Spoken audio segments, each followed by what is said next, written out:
Hello! Greetings mga ka-spacers natin out there from Luzon, Visayas, and Mindanao. And sa lahat ng ating mga ka-spacers na katutok ngayon worldwide and netwide, magandang gabi po sa inyong lahat. This is your ka-spacer and space commander, Prof Jun Cajigal, welcoming you to another online telescope viewing. This time mga ka-spacers, ang telescope ko po ay hindi nakatutok sa araw, but my telescope is pointing at our waning gibbous moon at 50% illumination. Today is April 23, 2022. And parang last quarter po na rin, kaya lang hindi pa siya last quarter because if you will look closely, the terminator is still curved. Medyo curved pa po yung terminator. Ngayon po yung terminator, that's the imaginary line separating the lighted part of the moon from the unlit part. And kung mapapansin nyo, medyo curved pa po siya. Hindi pa siya talagang straight. So we consider this still as a waning gibbous at 57% illumination. Alright po. So samahan niyo po ako in the next 30 minutes as we observe the waning gibbous moon through the lenses of my telescope. And ito po yung telescope na ginamit ko for our lunar imaging tonight. So ito po yung this is a Mizar Kaiser model 80mm refracting telescope. So kakaiba po itong telescope na ito, especially po yung focuser. So if you will notice, yung focuser ng telescope na ito ay parang steering wheel. So vintage po ito. So ito po yung ginamit ko ngayon for my lunar imaging. Yung aking solar imaging, iba yung telescope na ginagamit ko, yung the usual, yung Vixen custom 80mm refractor ko. Alright, so we are still at the waning gibbous moon. Alright, so ang waning gibbous, that's the phase between half moon and full moon. So waning, that means that the moon is appearing to be smaller. So nagiging parang ano na siya, the moon is getting smaller. Alright, waning means mga ka-spacers that there's a gradual decrease of the moon's sunlit part, of the lighted part of the moon after the full moon. The waning process lasts until the new moon. So there are two phases po mga ka-spacers. So we have the waning gibbous when the illumination decreases up to 50% and the waning crescent when the illumination drops to just 2%. Ayan po. So we are still at the waning gibbous moon and siguro in a few hours magla-last quarter na rin yan. Alright? So and ang waning gibbous together with the last quarter moon, usually ano na yan sa madaling araw na po yan nakikita. Alright, and I took this image of our moon kanina pong madaling araw, alas 4 po ng madaling araw. So the waning gibbous ito ngayon and in a few hours magla last quarter na rin. The moon rises until midnight. No? So halos lampas sa hating gabi na siya nag-rise and it's not at its highest until around dawn. So makikita pa rin po yung waning gibbous ngayon hanggang umaga.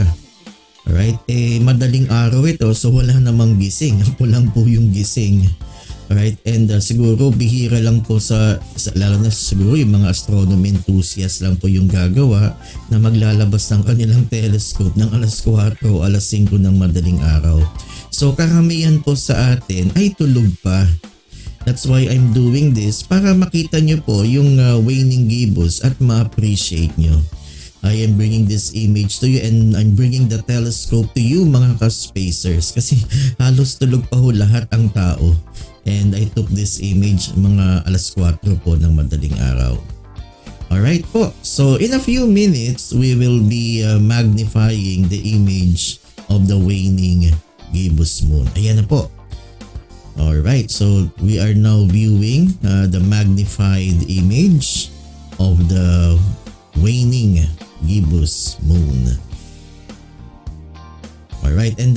what you're seeing now is the Copernicus crater.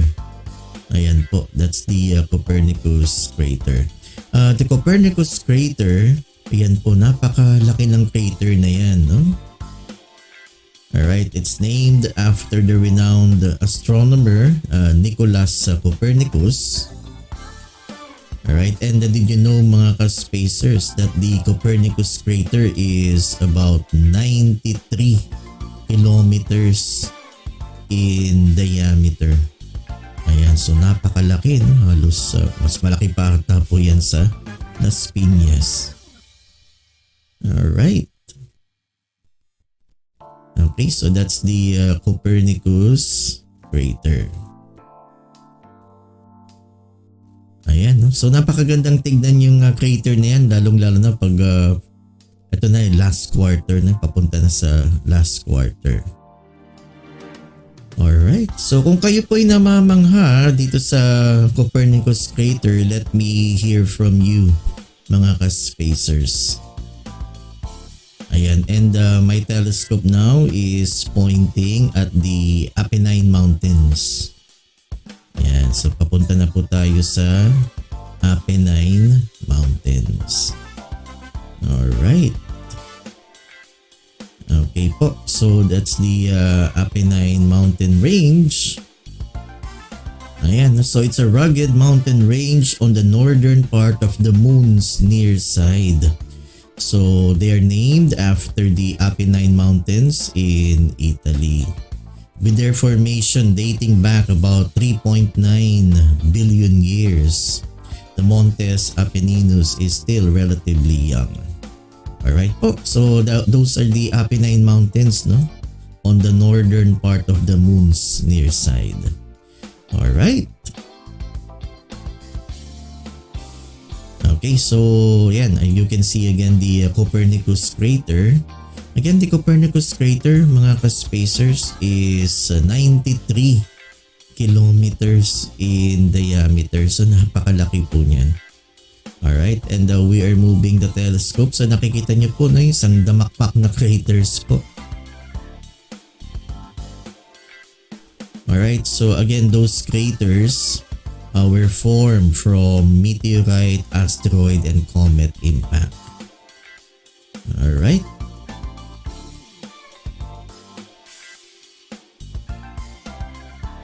Okay, ayan po, no? So, imagine yourselves na lagi ko po nung sinasabi pag nag-online telescope viewing ako ng buwan.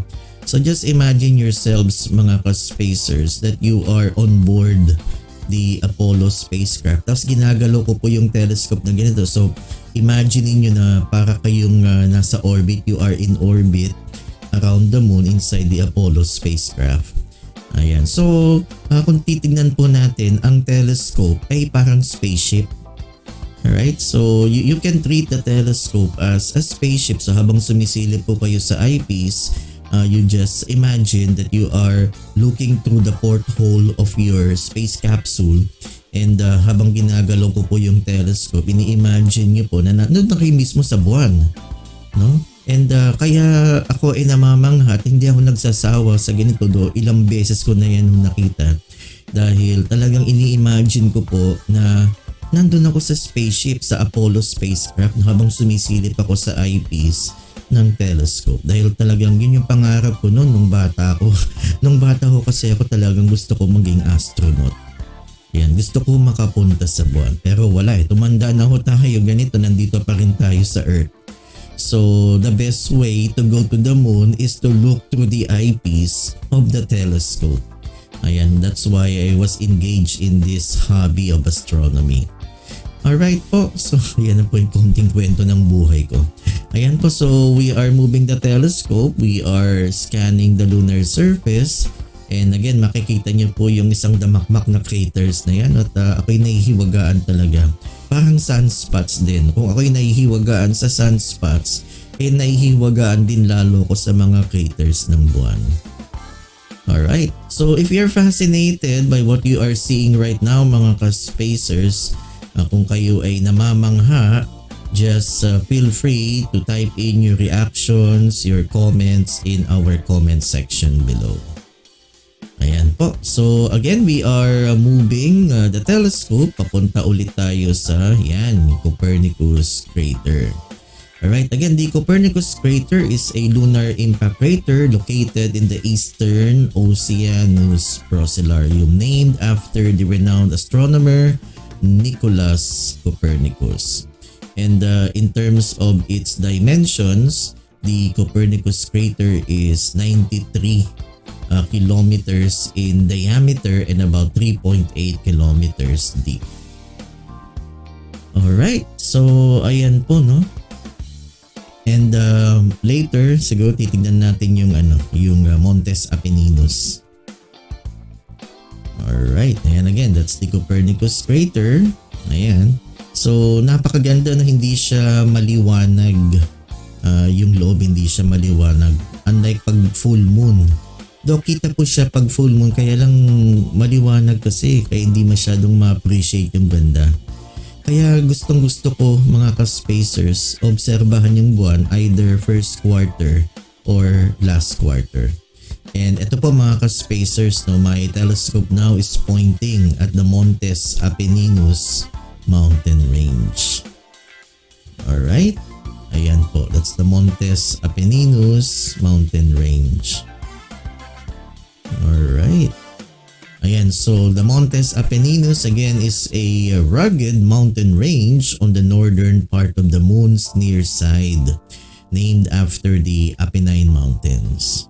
Alright, and ang significance po niyan, Apollo 15 actually landed near the Apennine Mountains, specifically in the Hadley Rille, right, in the Apennine Mountains. And the Apollo 15 mga ka-spacers, that's the first Apollo mission with a lunar roving vehicle, yung moon buggy. Alright, so that's our magnified image of the waning gibbous moon. Papunta na po sa last quarter. Alright, the moon now is 57% illuminated. Today is April 23, 2022. Ayan po. So for a change naman po kasi in the past few days, inoobserbahan ko po yung araw.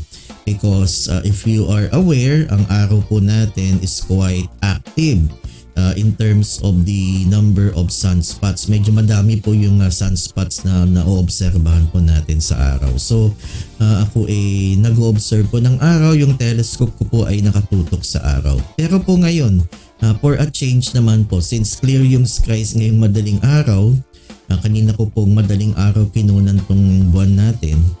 Ayan, so sinamantala ko and I recorded this image of our waning gibbous moon.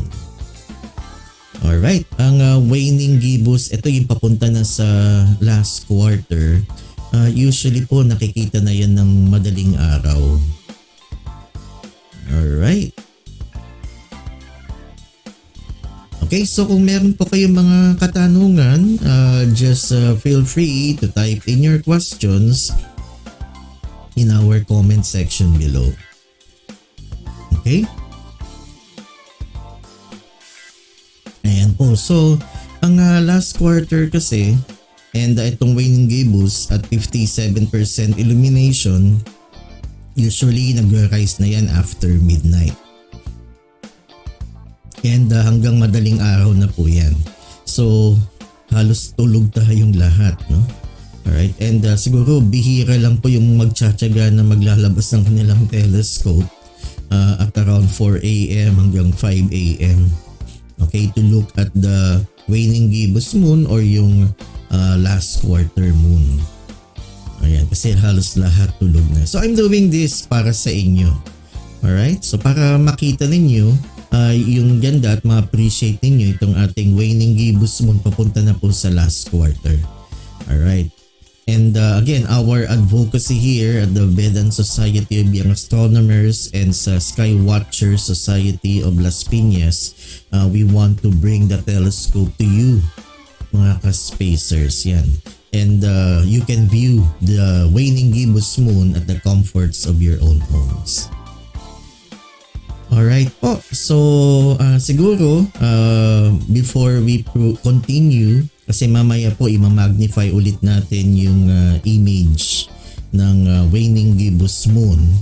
Gusto ko lang po munang i-shout out yung mga officers ko of the Vedan Society of Young Astronomers headed by Miss Angeline Kilam.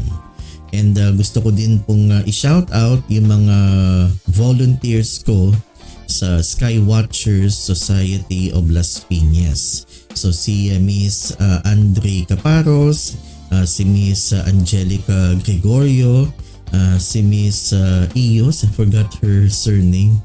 Alright, and meron pa yung lalaki pero nakalimutan ko na rin yung name niya.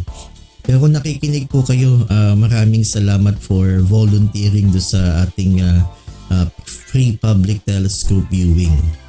Alright, sa Sky Watchers at Robinson's Place, Las Piñas. Okay, so yan, shout out din po sa mga ka-spacers na nakatutok po ngayon dito. And ang batas po natin dito sa online telescope viewing, ako batas please like and share.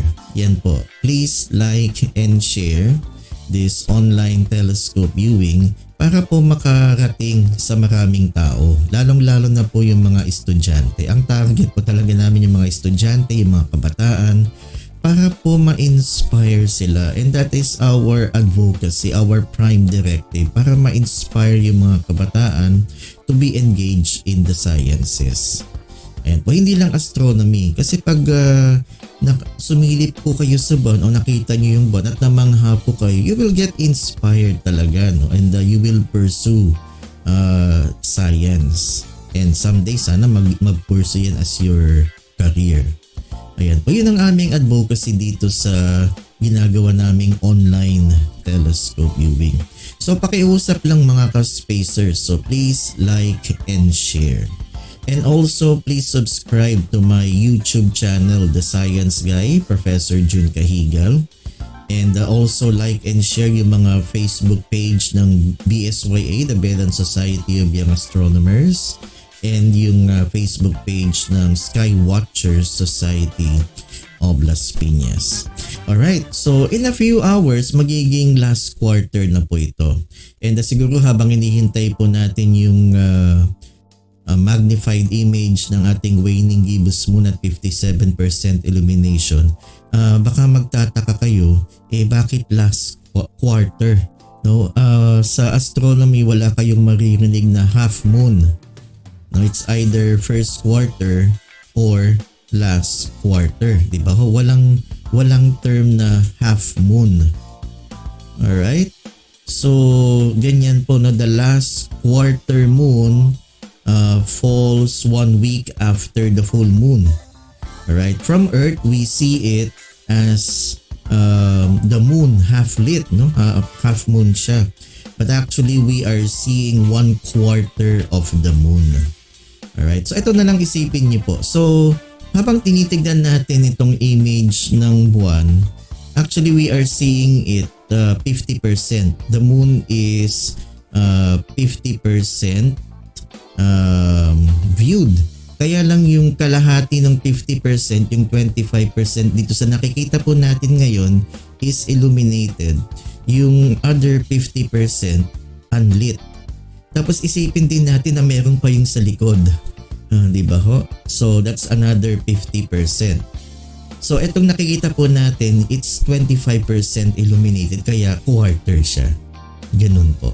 Alright, so bago po natin ituloy yun, ito po ulit yung magnified image of the waning gibbous moon. So nakikita po natin, this is the Copernicus crater. The Copernicus crater is a prominent crater, and it's named after the renowned astronomer Nicholas Copernicus. Alright. Ayan po, no? So ang ganda po ng Copernicus crater, no? So what do you think, mga ka-spacers, no? Alright. Okay, and the Copernicus crater, ayan, that's a lunar impact crater located in the eastern Oceanus Procellarum. And again, it was named after Nicholas Copernicus. Okay, in terms of the measurement, now the Copernicus crater is 93 kilometers in diameter and 3.8 kilometers deep. And siguro punta tayo sa space travel. No? The Apollo 12 mission flew down dito sa Oceanus Procellarum. Alright, and malapit siya sa Copernicus crater. The Apollo 12 was the first to demonstrate point landing. Ayan. Alright, so ito po ngayon, what you're seeing now is the Montes Apenninus mountain range. Ayan po, so that's the Montes Apenninus mountain range. And it's a rugged mountain range on the northern part of the moon's near side, named after the Apennine Mountains in Italy. Ayan po, so napakagandang mountain range siya, napakahaba. And yung Apollo 15, mga ka-spacers, the Apollo 15 actually landed near the Apennine Mountains, specifically the Hadley Rille near the Apennine Mountains. And kagaya pa ng sinabi ko kanina, yung Apollo 15 was the first lunar mission with a lunar roving vehicle, yung lunar rover or yung moon buggy that could transport 2 astronauts. Ayan. Alright, so yan po yung Montes Apenninus and we are moving the telescope. Ayan, so makikita nyo yung isang damakmak na craters na yan. No? Those craters were formed from asteroid, comets, and meteorite impacts.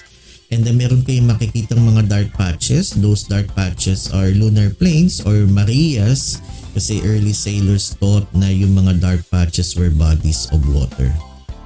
Ayan, tinawag nilang Maria or seas.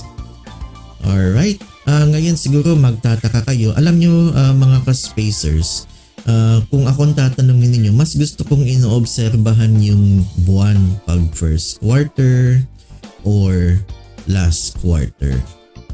Ayan, kasi marami tayong makikitang craters. Alright. Yan. Pero let me clarify, hindi pa ito last quarter. This is still the waning gibbous moon at 57% illumination. So mga ilang oras na lang po yan, magpa-first quarter na rin. So pag ni-live stream ko to ngayon, siguro first quarter na. Okay, I took this image of the moon kaninang madaling araw, mga 4 o'clock AM. Alright, so sana po nagugustuhan niyo po itong ating pinapakitang lunar image ngayon of the waning gibbous moon at 57% illumination. Alright, so ayan po, no, makikita niyo near the terminator, so talagang marami pong craters. And these craters were formed from asteroid, comets, and meteorite impacts. And again po mga ka-spacers, na lagi ko itong sinasabi po sa mga ka-spacers natin habang nag-online telescope viewing po tayo, just imagine that you are on board the Apollo spacecraft.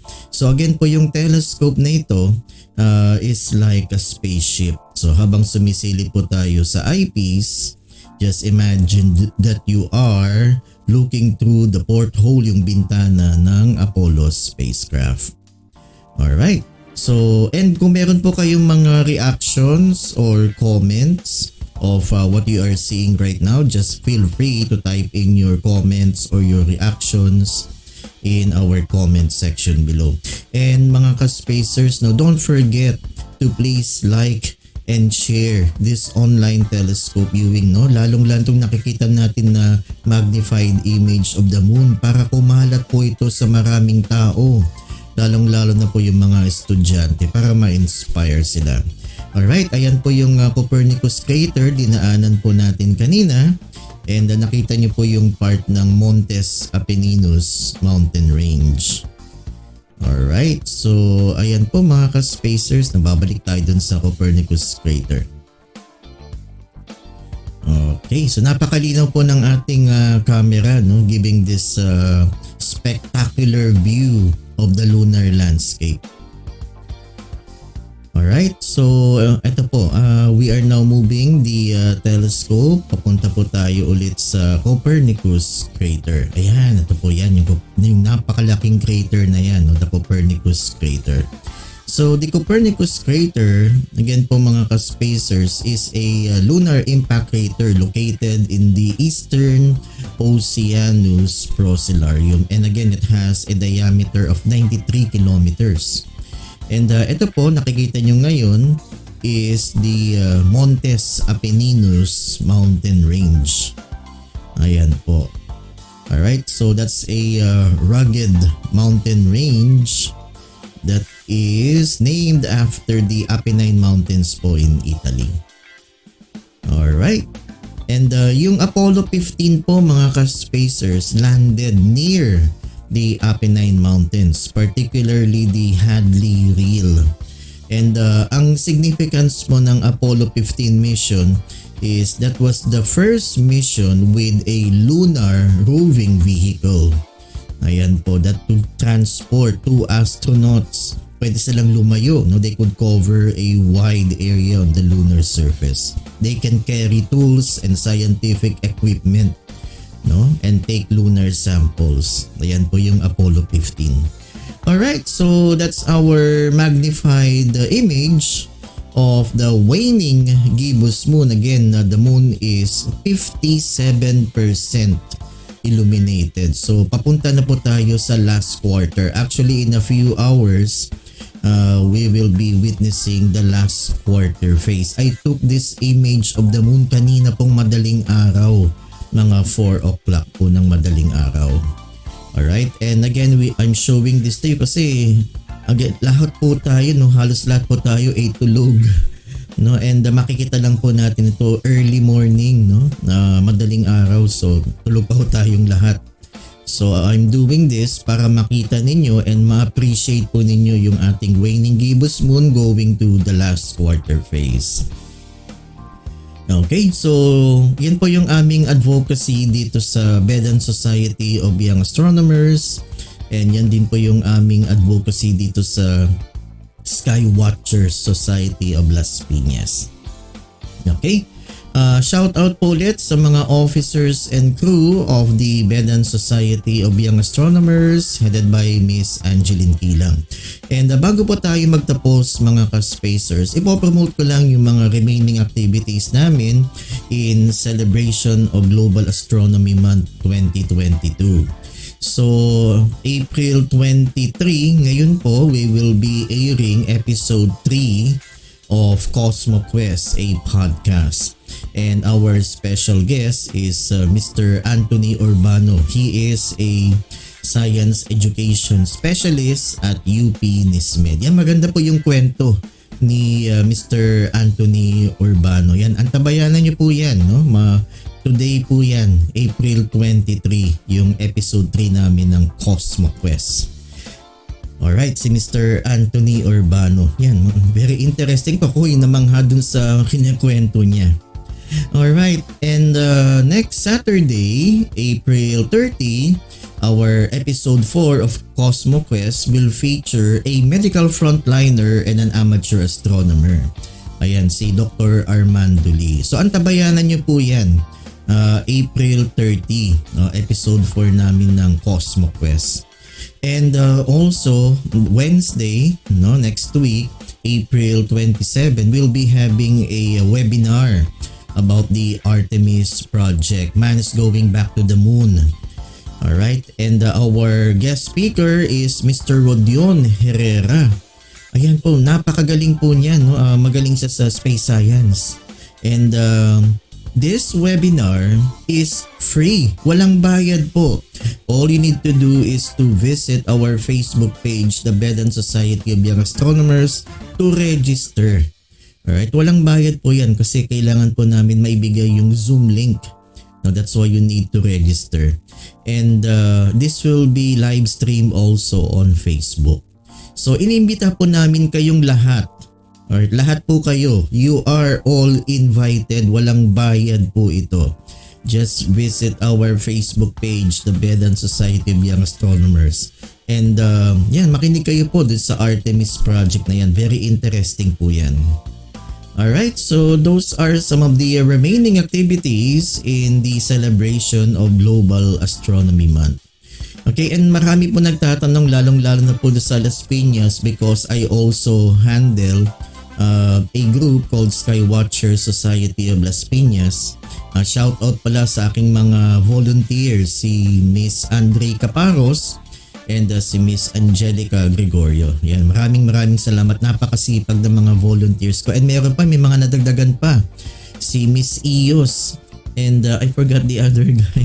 Pasensya ka na, Miss Angelica. So, ayan po. And we would like to invite yung mga taga Las Piñeros. Come and join us at Robinson's Place Las Piñas next month. Okay, yung details niyan, just visit our Facebook page, the Skywatcher Society of Las Piñas. Don't worry, all safety protocols will be observed. And sana po maging mabuti pa yung sitwasyon in terms of the number of COVID cases. Yan, kasi pag tumataas, sabihin hindi namin po itutuloy yan. Alright, we are more after the safety of our volunteers and syempre yung mga sisilip sa telescope.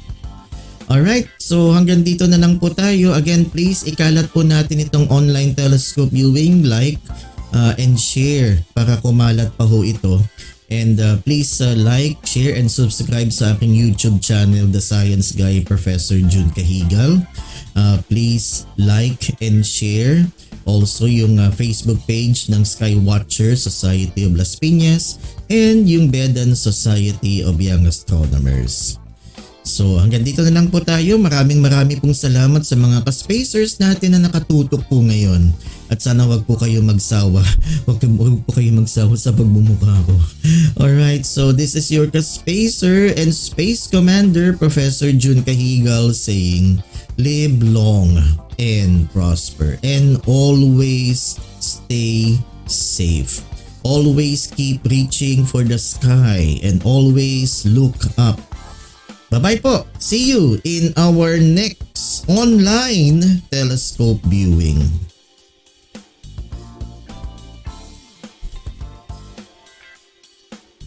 Bye-bye. Like and share and subscribe.